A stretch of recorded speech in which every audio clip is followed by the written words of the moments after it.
Pronto, acho que já começou, né? Bom, vou fazer uma rápida apresentação da professora convidada de hoje, né? Ela é licenciada em Letras, Português e Espanhol e suas respectivas literaturas pela Universidade Estadual do Ceará. Não vou falar em ano, porque isso já denota idade, então esses detalhes a gente deixa omitido, né? Possui doutorado em Linguística pelo Programa de Pós-Graduação em Linguística da Universidade Federal do Ceará, né? Também possui mestrado pela mesma instituição, e ela é docente junto ao Departamento de Letras Estrangeiras da UFC desde 2017. Atualmente, ela é coordenadora do curso semipresencial de Letras Espanhol UFC-UAB, atua nas áreas de Linguística e Letras, com ênfase em ensino de línguas estrangeiras, formação de professores, uso de tecnologias na educação e educação à distância. Coordena também o grupo de pesquisa TECLE, Tecnologia para o Ensino Comunicativo de Línguas Estrangeiras. É isso, gente. Deixo vocês agora com a professora Sara. Sucesso, Sara. Boa sorte na sua apresentação. E vamos lá. Vou desligar aqui meu microfone, mas caso você precise de alguma intervenção, é só me chamar que eu estou aqui. Tá bem. Obrigada, Gleida. Então, boa tarde. É com muita satisfação que eu estou aqui hoje. E é desafiador, né? Eu quero agradecer a Carmen, primeiramente, pelo convite, por ter confiado nesse momento, né, a mim, porque, como a Gleida falou, eu sou do Departamento de Letras Estrangeiras e minha pós-graduação é na Linguística, né? E a gente acaba ficando em caixinhas, né? Se especializa tanto, especifica tanto, e de uns anos para cá, a literatura tem se tornado muito atrativa, né? Como um campo que eu preciso explorar e aprender. A Kaline eu conheço desde o doutorado, então os nossos caminhos, depois desse momento, ainda se cruzam bastante por causa do trabalho e de círculos de amizade. A Gleida é muito bom estar aqui, porque a gente se conhece antes mesmo desse ambiente acadêmico da UFC, né, de trabalharmos na mesma instituição. Já é amiga da turma dos embalos de sábado à noite, né, Gleida? Sim, eu sou assim, que a Gleida fala calmo, né? Acho que eu assisti a palestra da Gleida. A gente é ariana, mas é diferente, acho que os ascendentes, porque aqui a pilha é outra. Bom que ela tá aí, que ela vai, pois sim, gente, né? Assim, bem mais calma. Bom, eu fiz um slide, porque para conduzir melhor minha fala, foi desafiador porque eu conheço Clarice Lispector, mas eu nunca tinha lido uma crônica dela, né? Li os romances, contos, comprei o livro e começou na escolha das crônicas, porque eu disse para a Kaline assim, eu tinha aberto aleatoriamente o livro, né? Essa edição nova, e tinha escrever e inspiração. Aí eu disse, Kaline, eu vou trabalhar crônica e escrever, e uma segunda que se chama inspiração. E aí ela depois me escreveu e disse, Sara, mas qual ano de escrever? Aí eu, como assim? Ela, olha aí no sumário. E a gente foi descobrindo que tinha várias, né? Várias crônicas intituladas com escrever. E eu disse, pô, então talvez seja interessante a gente buscar, né? No decorrer desses anos, será que o significado, o sentido mudou para ela? E por isso que ficou extenso a leitura para vocês. Eu vou compartilhar aqui a tela.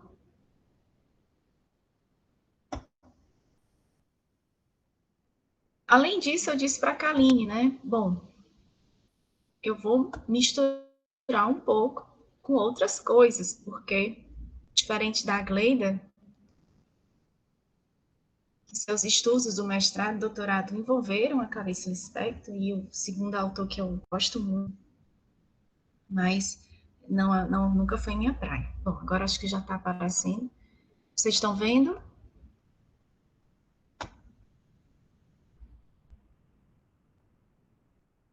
Sim? Deixa eu ver a data, Maria.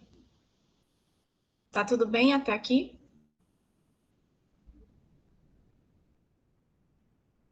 Cleida diz um sim, que eu não consigo ver mais nada. Por favor. Tá sim, tá bem visível, tá? Tá direitinho. Pronto. Então, para falar de crônico, acho que vocês já devem ter, em algum momento desses encontros, dessas palestras, debatido o significado, a definição, mas ao folhear o livro, nesses últimos 2 meses, para chegar aqui, eu vi que há textos vários dentro desse conjunto de crônicas. E eu me lembrei de um autor, que é o Julio Ramón Ribeiro, que é um peruano, pouquíssimo conhecido, né? E ele é bem ressentido por causa disso. Também vai competir, né, numa mesma época com Mário Vargas Llosa, que tem um volume de obras, né, de romances publicados e aclamados. Além disso, o Julio, ele participou do boom de 1960, dos escritores latino-americanos, mas não conheceu esse momento de glória como outros, né, como Gabriel Garcia Marques. Ele também desenvolveu trabalhos fora, no exterior, morou muito tempo na França. E a sua obra principal, mais conhecida, é essa Prosas Apátridas. E é um livro fantástico, é livro de cabeceira mesmo, sabe? E eu dou de presente para muita gente. Fica até a dica aí. E antes de iniciar o livro, né, ele tem uma nota do autor que diz isso aqui. O título deste livro merece uma explicação. Não se trata, como alguns entenderam, das prosas de uma apátrida ou de alguém que, sem selo, se considera como tal. Aí está, né? Por ter vivido tantos anos em Paris, poderia-se pensar que ele tinha abandonado Lima. Ele transita e fala muito bem, como se caminhassem pelas duas cidades, conhecendo profundamente a, a situação, a sociedade dos dois países, né? Aí ele vai dizer, trata-se, em primeiro lugar, de textos que não encontraram lugar em meus livros já publicados e que erravam entre meus papéis sem destino ou função precisos. E isso a gente vai ver nas crônicas selecionadas sobre escrever de Clarice, que ela diz que há 2, né, momentos de escrever. A escrita de um jornal que seriam essas crônicas que nos chegam, e escrita de romance. E depois ela diz, né? Perdão. Em segundo lugar, trata-se de textos que não se encaixam plenamente em nenhum gênero, pois não são poemas em prosa, nem páginas de um diário, nem anotações destinadas a um desenvolvimento posterior. Pelo menos não os escrevi com essa intenção. E por ambos os motivos que eu os considero apátridas, pois carece de um território literário próprio. E é fantástico porque tem prosas aqui nesse livro de 3 páginas, né? Como tem de um parágrafo, como tem de uma linha.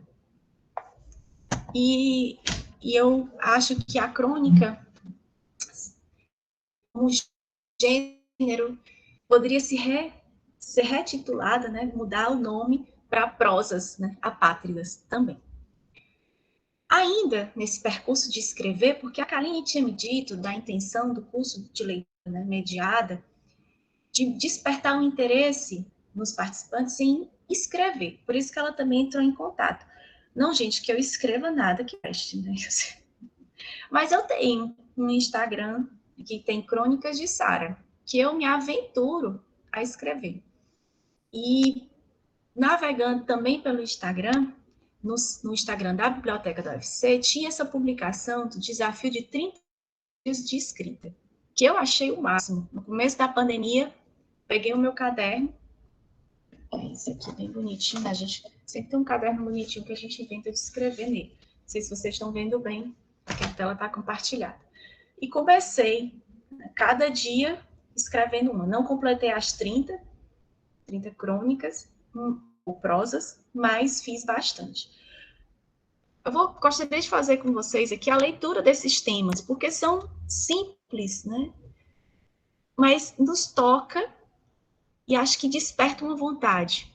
Por exemplo, uma memória feliz, um lugar querido, um momento de coragem, uma pessoa amada, um objeto cotidiano, um sonho recorrente, uma música favorita, um rito de passagem, uma descoberta infantil, uma experiência triste, uma nuvem no céu, uma vista de janela, um animal de estimação, uma previsão de futuro, um medo forte, um desafio empolgante, um gesto inspirador, uma pergunta intrigante, uma tarde de domingo, uma fruta mordida, um sopro de esperança, uma discussão boba, um prazer inenarrável, uma caminhada curiosa, um adormecer tranquilo, um equívoco consertado, uma esquina marcante,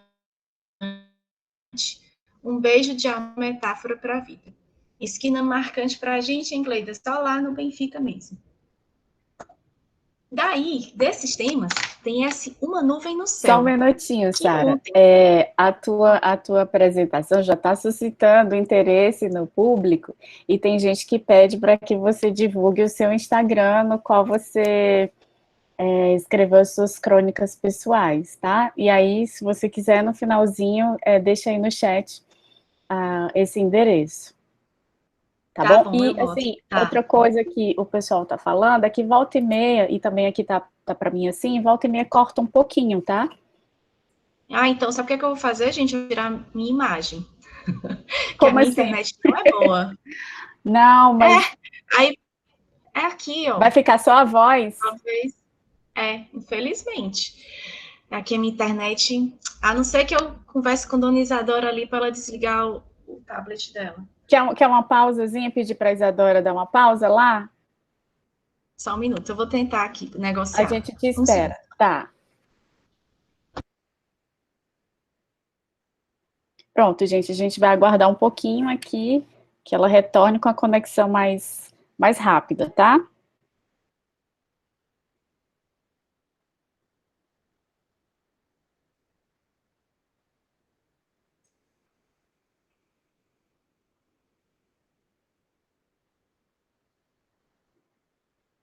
Certo. Daqui a pouco, quando ela voltar, eu tiro a minha imagem. Pronto, Sara, vamos testar um pouquinho, se assim funciona melhor. Caso continue cortando, eu te aviso novamente, aí a gente tira a imagem. Eu também vou desligar minha câmera, tá? Para também não interferir, tá certo? Pra você conseguir me ouvir. O que tu quer? Ó, eu não vou conseguir desativar o negócio. Pode ir, Sara? Pode começar? Porque tem que estar trancada.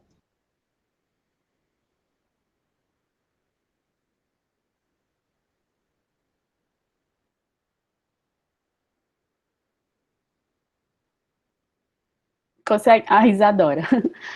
Pode retomar? Posso. Ok. O nome disso se chama pandemia, decreto, aulas remotas. A gente entende. Pequeno monstro. Então, vamos lá. Tá, vamos aqui. Bom, então, ontem, escrevendo aqui essas diapositivas, esse é do espanhol, esses slides, veio esse daqui, né? Uma nuvem no céu. Quem nunca olhava para o céu quando pequeno, né? E ficava vendo cachorro, beijo, né? Não sei, o que vinha, né? Uma montanha. E nessa semana, o Dahmer, que é genial, fez esse desenho. Como não falar de intertextualidade e dessa necessidade do ineditismo? É muito difícil escrever algo que ninguém nunca disse, né? Mas eu acho que o bacana de se aventurar em escrever, e a crônica nos permite muito isso, é escrever o cotidiano a partir do nosso ponto de vista, das nossas experiências, né? Lançar o nosso olhar e se lançar nisso. Então, quando eu vi isso aqui, eu vi, olha, ele escreveu o texto que eu escrevi num desenho e me deu vontade de finalmente ir lá e lembrar de um momento e fazer uma história interessante. Então, escrever nada mais é do que contar uma história. Lembra lá dos temas? Tem esse. Uma fruta mordida, faltou um A. Esse fui eu que escrevi, né, dia 16 de abril de 2020. Da passagem bíblica ao conto de fada dos irmãos Grimm, podemos missão. Também podemos lembrar que as frutas nos fazem morrer pela boca quando pensamos em prazer. Da inusitada cena de Call Me By Your Name, que é o Me Chame Pelo Seu Nome, em que um pêssego é molestado e devorado, a imagem da tangerina lambida e comida, musicalizada pelas vozes de Thiago York e Duda Beat, a fruta mordida é a representação do clímax, do cumprimento de uma sina. Mas fruta com sabor, odor e formas, só no balanço gostoso da voz de Alceu Valença em Tropicana. Fiquei com fome. Bom, para chegar aqui nesse texto foi tão difícil, gente, eu passei uns 2 dias. Porque fruta parece em tudo. Né? Se a gente chegar, eu tenho um livro aqui bacana sobre arte, né?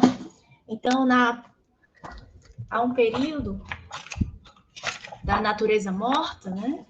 Então, que se retratava. Se você chegar na música, na história, tá na Bíblia, tá na Branca de Neve. Como é que mais eu posso dizer? A não ser dizer o que eu já vi de frutas e do que elas me trazem. Ok, né? A parte do filme que tinha me marcado muito naquele momento. Não sei se vocês já viram, Me Chamo Pelo Seu Nome, que tem a cena do pêssego. Esses são os atores que fazem um par romântico belíssimo. Não vou contar como é que é a parte do pêssego, não. Vocês vão ter que assistir. Também ouvindo o Thiago York, por 2 semanas seguidas, me dei conta, olhando para o Spotify com meu namorado, ele falou assim, você viu aqui o álbum? Como é que é a imagem? Aí eu disse, mas que imagem? Ela diz muita coisa. E quando eu escrevi o texto, falando num grupo de amigos, que eu sempre mostro minhas crônicas, eu ainda sou exibida, né? Ainda fico mostrando. Lê aí, será que prestou? Um amigo meu disse assim, poxa, mas e o Alceu Valença com aquela música, Tropicana? E foi quando eu fui visitar a música. A música é incrível, né? Da manga rosa, quero o gosto e o sumo. Melão maduro, saputi, joá. Jabuticaba, seu olhar noturno. Beijo travoso de umbu cajá. Pele macia é carne de caju. Saliva doce, doce mel, mel de urucu. Linda morena fruta, de vez temporana. Caldo de cana caiana. Vem me desfrutar. Então, assim, daí saiu aquele texto. A intertextualidade faz parte, a gente vai colocando vozes do que nós já lemos. O importante é fazer as devidas referências, né? A quem veio primeiro. Como escrever uma crônica? Aí, da minha parte, eu acho que é dar o seu olhar a um lugar comum. E é muito bacana esse lugar comum, porque a gente se encontra. E aí tem pessoas que nos inspiram. Tássia Montenegro, uma professora lá da UFC, muito conhecida, muitos livros publicados, cronista também de jornal, tem blog, se aventurem na fotografia. E tem um livro dela, que é Os Espantos, que reúne crônicas dela de jornal O Povo, e tem um que é o Sinal Fechado. Gente, é muito bacana o Sinal Fechado. Porque eu me identifiquei. Ela diz que espera no sinal que o sinal não abra. Ela fica torcendo por um engarrafamento, porque nisso ela tem tempo de ler um livro.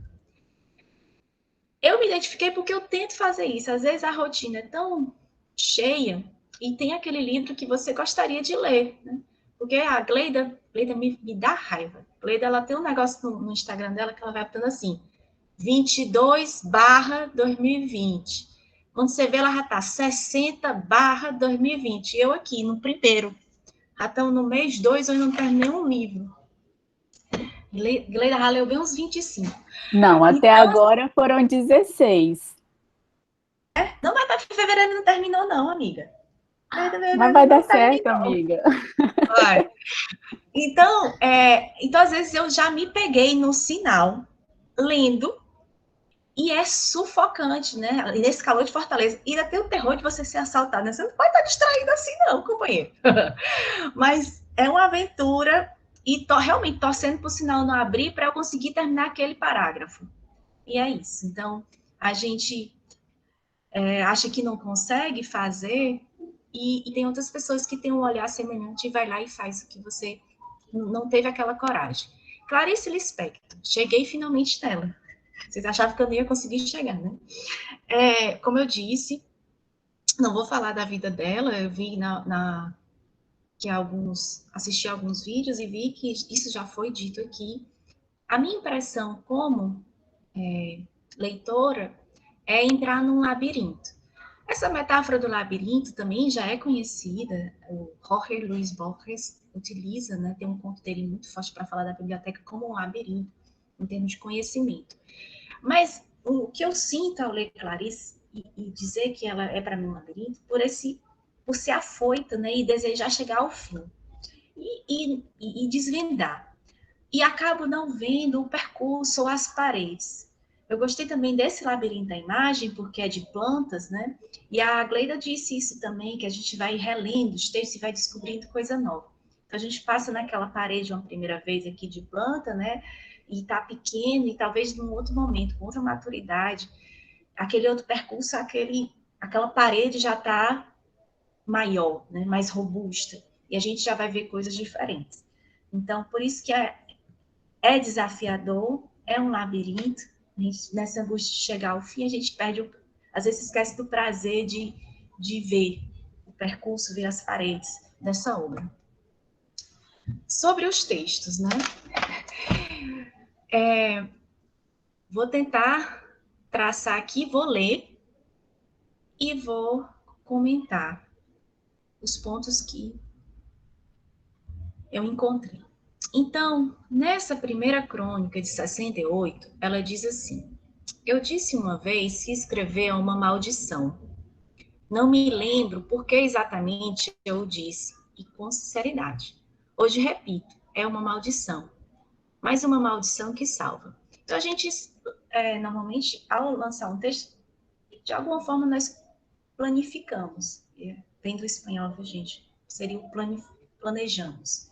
Há um esboço. Então, provavelmente aqui ela partiu desse conflito entre uma maldição e uma salvação, né, para esse texto. E ela retoma esse jogo de opostos, né, quando ela diz: não estou me referindo muito ao escrever. Então, normalmente ela faz essa separação dos dois papéis, do escritor. Para ela, né? Já que ela foi essas duas coisas.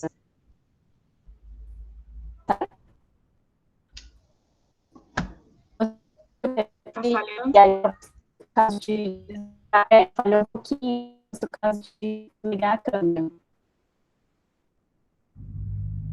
E aí, agora? Estão me ouvindo? Porque eu não te ouvi direito. Agora eu estou ouvindo. É porque nessa última parte que você falou, cortou e aí não deu muito bem para escutar a conclusão da tua frase. Uhum. Tá, então eu vou repetir. O que eu estava Certo. dizendo, que aqui ela faz esse jogo, né, de opostos, e ela retoma, inclusive, no parágrafo seguinte, quando ela fala do escritor, no caso, ela, né, escritora. Ela desempenhava dois papéis, aquela do jornal e aquela que desfrutava do prazer de escrever romances, certo? Aí, seguindo, mas escrever aquilo que eventualmente pode se transformar... Desculpa, gente, me perdi um pouco. Mas escrever aquilo que eventualmente pode se transformar num conto ou num romance é uma... Não, me perdi, gente. Peraí. Escrever para os...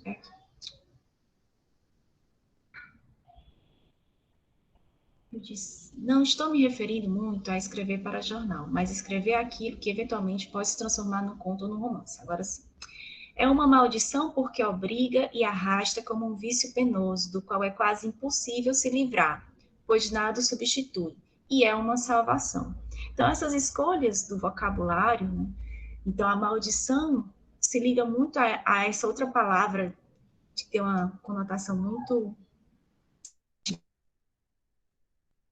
do vício, porque esse vício é o que a salva. Aí vem, salva a alma presa. Salva a pessoa que se sente inútil. Salva o dia que se vive e que nunca se estende a menos que se escreva. Escrever é procurar entender. é procurar reproduzir o irreproduzível.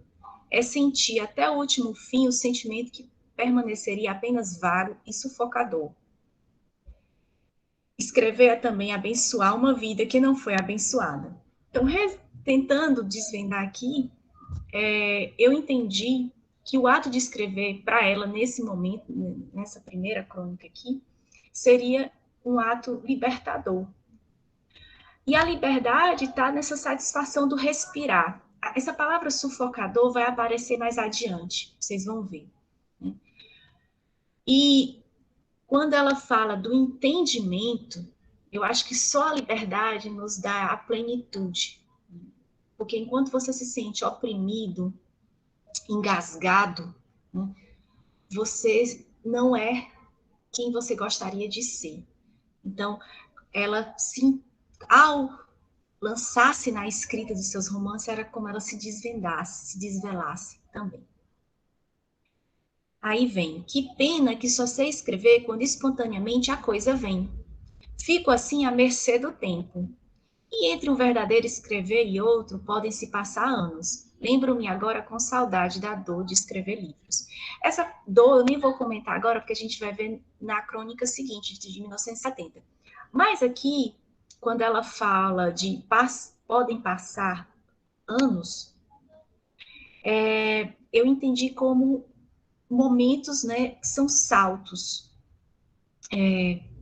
Nós dizemos isso o tempo inteiro, que ninguém consegue ser feliz sempre. Né? A felicidade ela é feita de instantes. E nós aqui que estamos passando por essa pandemia, que há tanto tempo sem encontrar pessoas queridas, né? Às vezes vai completar um ano, provavelmente, que nós não nos encontramos com amigos, parentes, né? Mas ao encontrar a dita pessoa querida, a gente diz uma frase, né? Parece que foi ontem. Porque todos os outros dias foram uma repetição, uma mera repetição, que não fez tanto sentido, não foi tão prazeroso quanto aqueles dias dos encontros. Então, e ela diz aqui, ó, entre um verdadeiro escrever, porque ela escrevia todos os dias, mas era uma mera repetição. Talvez aquele momento que nasce, que ela só acontece a cada salto, e esses saltos demoram. Bom, chegando aqui no segundo texto, Escrever em 1970, a gente tem assim, vou começar a leitura, tá? Escrever para jornal não é tão impossível, é leve, tem que ser leve, e é até mesmo superficial. O leitor, em relação ao jornal, não tem nem vontade nem tempo de se aprofundar. Então, eu vejo um jogo de opostos e o leitor do romance, que o leitor tem pressa, ele quer saber, né? Que jornal, né, gente? Daqui a pouco tem mais jornal impresso. Aí a gente só tem as notícias mesmo do Instagram e do Twitter. Bom, mas o leitor do romance, ele tá ali, né, por vontade, para se perder, né, entrar na história. Aí ela diz, mas escrever o que se tornará depois um livro exige, às vezes, mais força do que aparentemente se tem. Eu acho essa palavra força importante, vocês vão ver mais adiante, porque ela mostra, ela se revela aqui,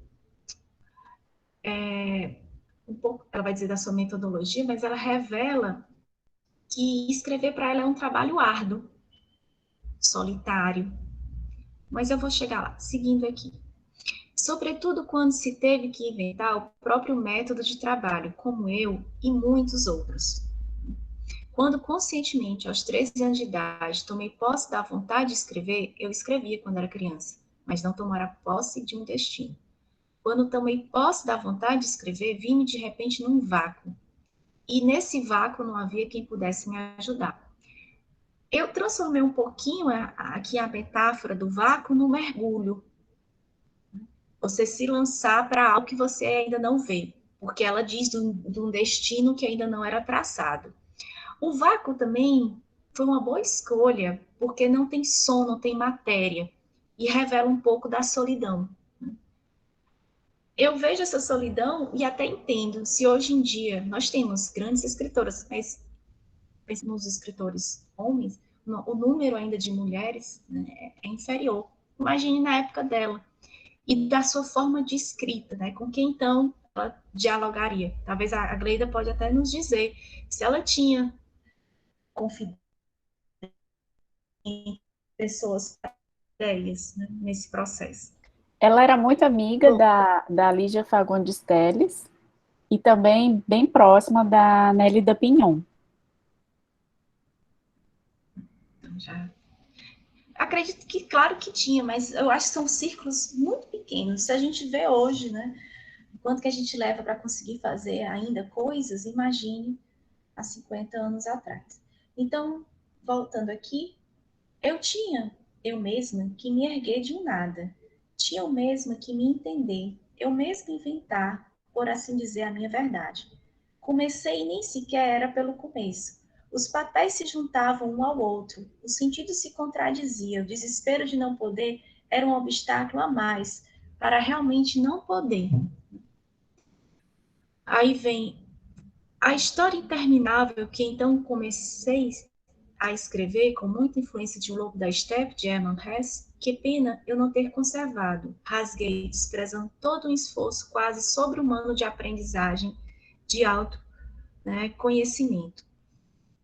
Aí a gente percebe, eu falei de um esboço antes, mas é uma construção, é um treino, é uma prática.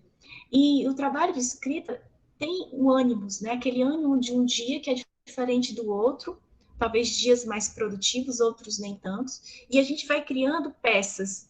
E unir esse quebra-cabeça é muito difícil por vezes. Às vezes é tanto que às vezes a gente abandona tudo, que eu acho que é o que ela diz aqui. Ela rasgou, né? E abandonou, mas ali revelava um processo, uma construção. Hoje em dia nós temos o quê? O Google Docs, que a gente vai lá e as atualizações no dia estão gravadas, é muito bom. Bom, mas brincadeira à parte, mas essa refacção textual é o que faz nascer o texto, um bom texto. E tudo era feito em tal segredo, eu não contava a ninguém, vivia aquela dor sozinha. Uma coisa eu já adivinhava, era preciso tentar escrever sempre, não esperar por um momento melhor, porque este simplesmente não vinha. Escrever sempre me foi difícil. E é o que eu menciono aqui no slide, quem estiver acompanhando. Na relação entre talento e vocação, ela aqui revela e se mostra vocação, porque lembrem-se que antes ela mencionou que houve uma vontade desde criança, já existia essa vontade, mas ela não se achava com o talento, foi sempre um trabalho árduo, difícil, tanto que ela precisou desenvolver uma metodologia própria. Isso é tão alentador, né? Tá vendo? Clarice Lispector também sofria para escrever um texto. Bom, aí ela diz: escrever sempre me foi difícil, embora eu tivesse partido do que se chama vocação. Vocação é diferente de talento. Pode-se ter vocação e não ter talento, isto é, pode-se ser chamado e não saber como ir. O terceiro texto escolhido, a terceira crônica, que é sobre escrever, Cleide, eu achei que ela se aproxima com a crônica que você escolheu, né? Porque ela diz assim: às vezes tenho a impressão de que escrevo por simples curiosidade intensa. É que ao escrever eu me dou as mais esperadas surpresas. Eu gostei de substituir a palavra surpresa por sobressalto, porque o sobressaltar-se tem dentro dessa palavra o surpreender-se, mas tem também o susto, o tomar cuidado. Como são coisas que, como ela diz, às vezes vêm, então provavelmente assustar também. Aí ela diz, é na hora de escrever que muitas vezes fico consciente de coisas das quais, sendo inconsciente, eu antes não sabia que sabia.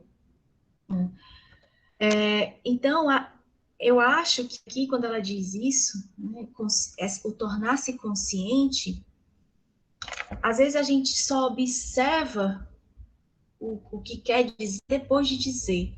E o deslocamento é algo interessante. Enquanto a gente está aqui no mesmo lugar, sem sair dele, a gente não vê o cenário todo, certo? E a última crônica, que é escrever... Gente, tá errado, é 1972, tá? Foi um errozinho aqui do meu dedo. É bem simples, é uma linha e diz assim: não se faz uma frase, a frase nasce.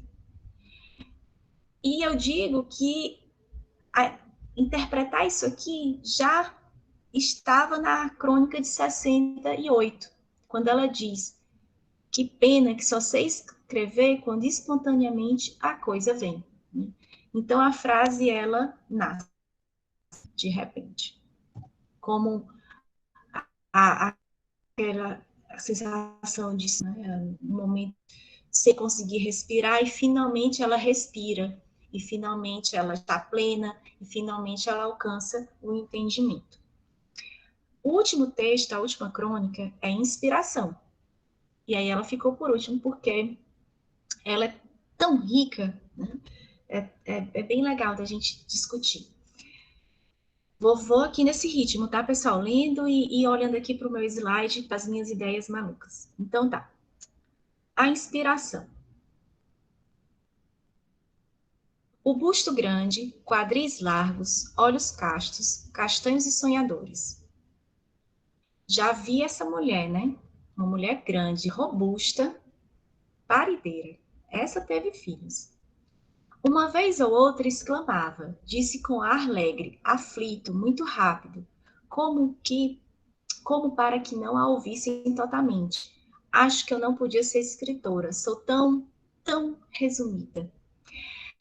Quem é essa mulher? Eu vejo, né, que é a Clarice nos engana, né? Ela quer mostrar essa mulher como uma superfície de uma água rasa. Mas aí é que tá.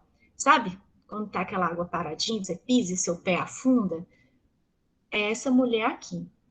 Então, eu já escutei, né, como um castigo, que nunca diga óbvio, não tem nada óbvio nessa vida. Então, provavelmente essa mulher, ela não é rasa, né? Ela não é essa superfície rasa de jeito nenhum. E continuando. Um dia, porém, como escondida de si mesmo, teve uma inspiração e anotou no caderno de despesas algumas frases sobre a beleza do pão de açúcar. Então, como é que lhe veio a inspiração? De um susto, né? Ela estava escondida e, puf, surgiu aquela vontade de anotar algo. Sabe quando você está assim, sozinha num canto, solta um pum? Parece que foi isso que aconteceu com ela, né? E você olha assim, constrangida para um lado e para o outro. Alguém viu? Alguém viu? Não, ninguém viu, ninguém viu. Pronto, foi assim que ela conseguiu escrever essas linhas, né? Aí ela diz: só algumas palavras. Ela era resumida. Muito tempo depois, numa tarde em que estava só, lembrou-se de que escrever alguma coisa sobre alguma coisa. Aí, sobre o Corcovado, sobre o mar, só se lembrava de que havia usado as palavras beleza muito pitoresca. Foi procurar o antigo caderno de despesas. Meu povo, me diga, por que foi que ela perdeu esse bendito caderno de despesas? Será que ela perdeu mesmo ou será que ela escondeu? Eu acho que faltava tanto esse conhecimento de si mesma, ele estava tão escondido, né, que de repente ela não tinha perdido, ela só camuflava, como a ideia dela do recalque. Você vai camuflando aquele sentimento, aqueles pensamentos, colocando lá embaixo, de vez em quando eles afloram. Se bem que isso é uma interpretação um pouco incorreta do termo freudiano, né? Porque uma pessoa recalcada é aquela que, na verdade, consegue decantar muito bem, né, as suas mazelas, os seus medos. Na verdade, não deixaria eles emergirem tão facilmente. Bom, e outra coisa que chama a atenção dela ter anotado essas frases num caderninho de despesas. Ela não tinha um caderninho bonitinho como o meu, não.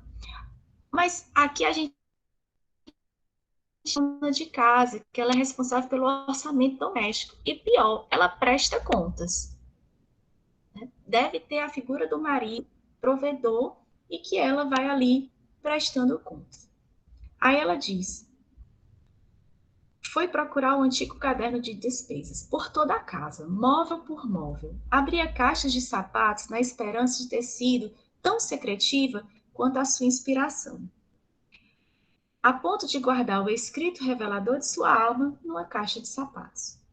Essa casa tão organizada, né, em que tudo se revelava de forma tão fácil, era uma mentira, né? Estava tudo tão escondido nas caixas de sapato e nas gavetas. Teria sido uma boa ideia. Aos poucos, a sufocação crescia. Olha, de novo, o sufoco. Né? Essa inabilidade para respirar.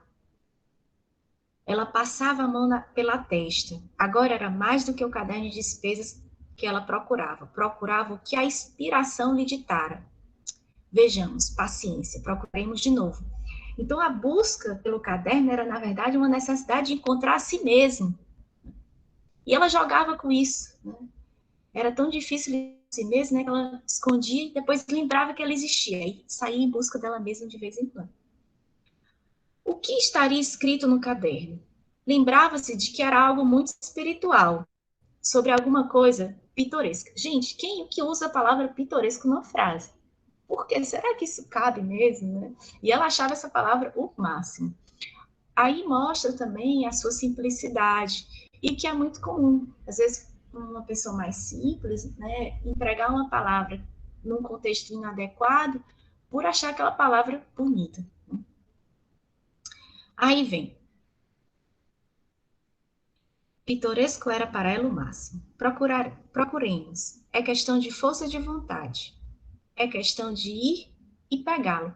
Gente, olha a palavra força. Lembra lá na crônica Escrever, que a Clarice diz que escrever é uma força, né? É esse trabalho árduo. E essa mulher não parece ter muita força de vontade. Parece que alguém chega para ela e aponta e diz: você não tem força de vontade para fazer as coisas. E por isso que ela fracassa. Ela não vai encontrar esse caderno mesmo, não. Aí ela começa a dizer: que desastre. Sentia imóvel no meio da sala, sem direção, sem saber onde mais procurar. Que desastre. A casa calma à tarde. Naquele momento não estava ninguém em casa, aí a gente já percebe que deve ter a figura de um marido que estava no trabalho. E em a parte havia uma coisa escrita, um pensamento íntimo, disso tinha certeza. Desabotoou a fogueada da gola da blusa. Não achar seria perder alguma coisa muito sua, né? O que é que ela estava perdendo, né? Um pensamento. Naquele momento íntimo que ela se encontrou, ela colocou, né, na sua escrita um pensamento. Quando eu fui procurar o pitoresco, né, ele é um conceito da estética, que é quando você expõe, por meio de um desenho, um esboço, a sua subjetividade. Então, naquele momento em que ela foi subjetiva e que ela conseguiu expor a si mesma, ela perdeu o dito papel. Bom, aqui. Não desanime, dizia-se. Procure entre os papéis, entre as cartas, entre as raras notícias que ele mandava. Ah, raciocinava logicamente. Tivessem-lhe escrito mais e ela teria onde procurar. Bom, achei essa parte maravilhosa. A culpa é dos outros. Porque, né? Se lhe tivessem escrito, eu digo isso porque eu tive uma mãe que ela era muito doente e ela passou muito tempo em casa, né? Ela não foi de escrever, de estudar, não trabalhou. Então, ela não tinha com quem conversar, ela não tinha amigos. E se essa personagem, que eu aqui estou tentando encaixá-la, né, nessa mulher, né, casada, e que vive na sua casa ordenada e limpa, né, quais são os círculos que ela tem?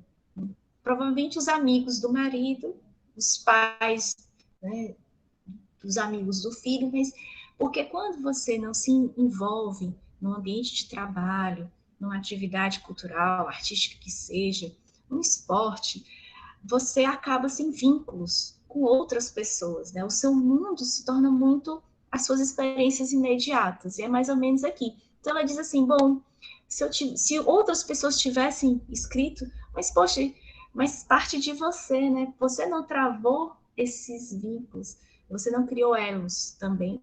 Como é que você depois cobra dos outros? Mas sua vida era ordenada. Desculpa, mas sua vida ordenada era exposta. Tinha poucos esconderijos, era limpa. O único esconderijo era a sua alma, que uma vez se manifestara no caderno de despesas.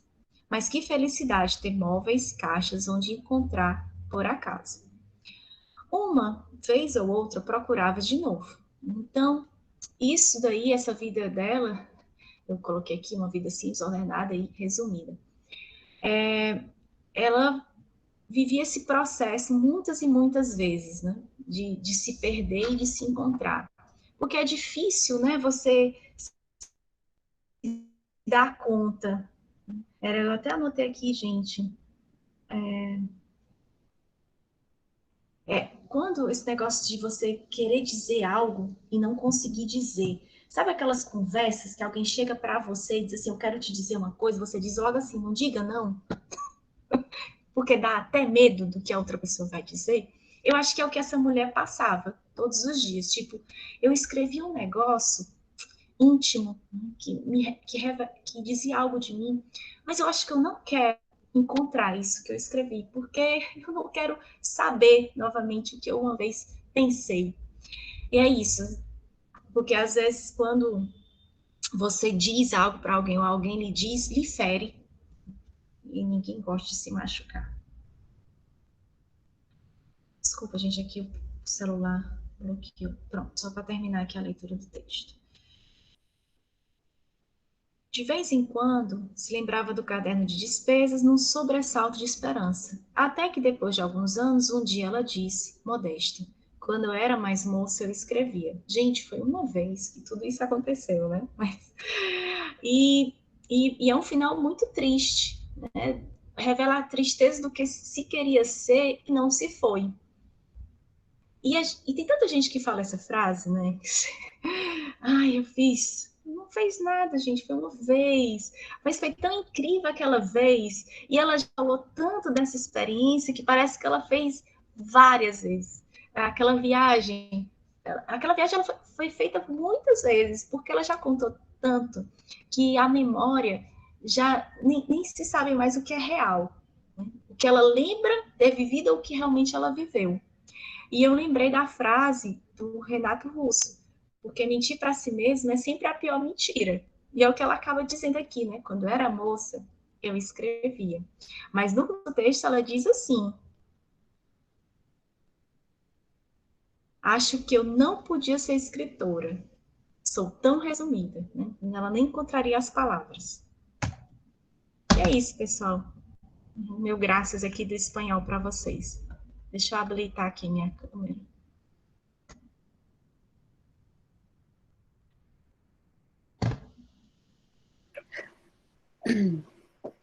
Sara, eu acho que Falei tanto rápido eu demais. quanto... Não, tá no tempinho. Normalmente a gente passa uma hora aqui nesse encontro. Mas eu acho que tanto para mim quanto para os participantes, a gente poderia ficar aqui mais umas 2 horas, eu acho, te escutando, né? E foi um momento assim muito, muito agradável. Você colocou aqui, né, o endereço do Instagram, @crônicas de Sara ou crônicas da Sara? De Sara. De Sara, certo. Então é isso, né? Parabéns Que por bom que vocês essa, por gostaram. essa. Obrigada pela atenção, pessoal. Não sei se você viu as mensagens no chat, mas só tem elogio aí. Depois Bom, não sei, Legal. gente. A história da presença, eu acho que a gente vai fazer pela gravação e dar uma olhada no nome dos presentes, né?